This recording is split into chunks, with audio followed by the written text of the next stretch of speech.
السلام عليكم ورحمة الله وبركاته. ازيكم يا جماعة؟ عاملين ايه؟ يوم جديد وفيديو جديد. النهاردة فيديو حلو قوي. عايزة اتكلم معاكم كلمتين مهمين. شفت حاجة في الحياة لازم اقول لكم عليها.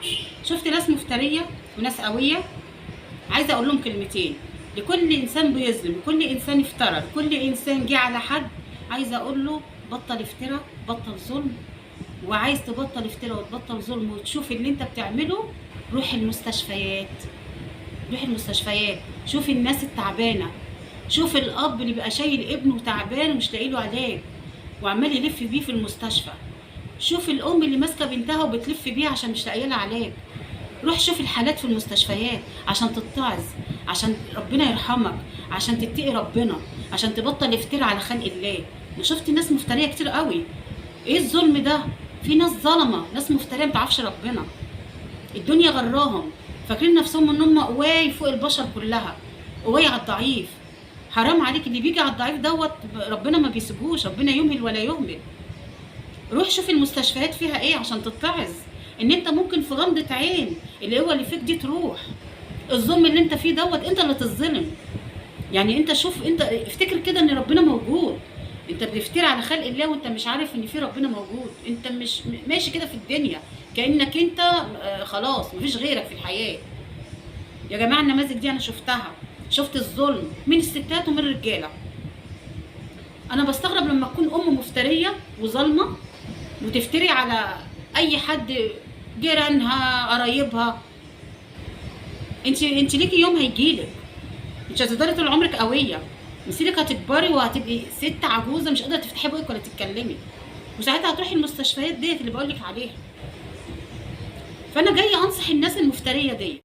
الناس المفتريه ديت عايزه حد يوقفها عند حدها، حد يقول لها ستوب، كفايه كده. اعرفي ان في ربنا موجود لست والراجل. الظلم يا جماعه وحش، بلاش تفتري على خلق الله. سواء موظف في مكتب، سواء عامل في مستشفى، عامل في مكان حكومي، يبقى احنا نراعي ربنا، ما نفتريش على خلق الله. انا بشوف ستات ورجاله بيزعقوا في الناس الكبيره وبيزعقوا في الناس هم بيقدموا لهم خدماتهم. ليه يا جماعه؟ انتوا المفروض تبقى انتوا مسؤولين عن ان انت بتأدي خدمه للوطن، بتقدم لنا خدمه يعني بتفيدينا. يبقى انت ليه تشخطي وتتنطري وتزعقي؟ زعقي في خلق الله وتفتري ليه على خلق الله؟ انت ليكي يوم، اللي انت بتزعقي له ده هيجي في يوم، يعني مش عارفه اقول لك ايه، هيبقى هو احسن منك. هتبقى انت في المستشفى وراقده. روحوا شوفوا الدنيا عامله ازاي، روحوا شوفوا المستشفيات، شوفوا الامراض اللي ملهاش علاج، شوفوا الناس اللي بتبكي بالدموع على اولادها، على الاطفال العيانه، الاطفال اللي مش لاقيه علاج، مش لاقيه تعمل عمليه. انا شفت الناس دي يا جماعه وكنت عايزه اتكلم. الموضوع دوت مزعلني وعايزه اتكلم فيه.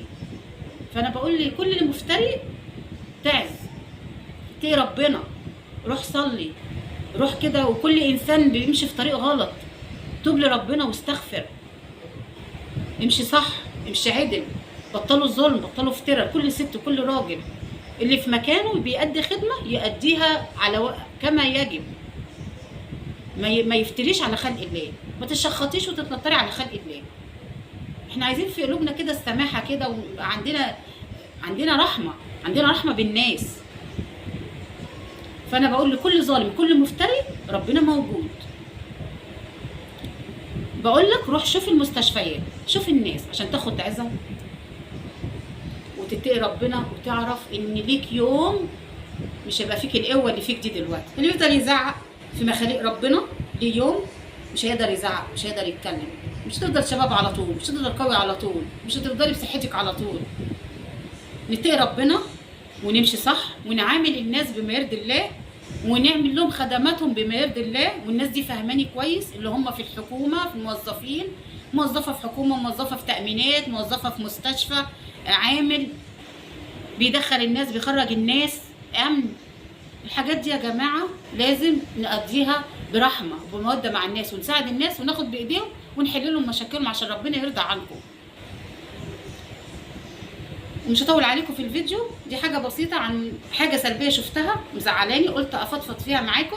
وان شاء الله القناه تبقى عند حسن ظنكم. اشتركوا في القناه وفعلوا زر الجرس، واشوفكم على خير فيديو جديد. والسلام عليكم ورحمه الله وبركاته.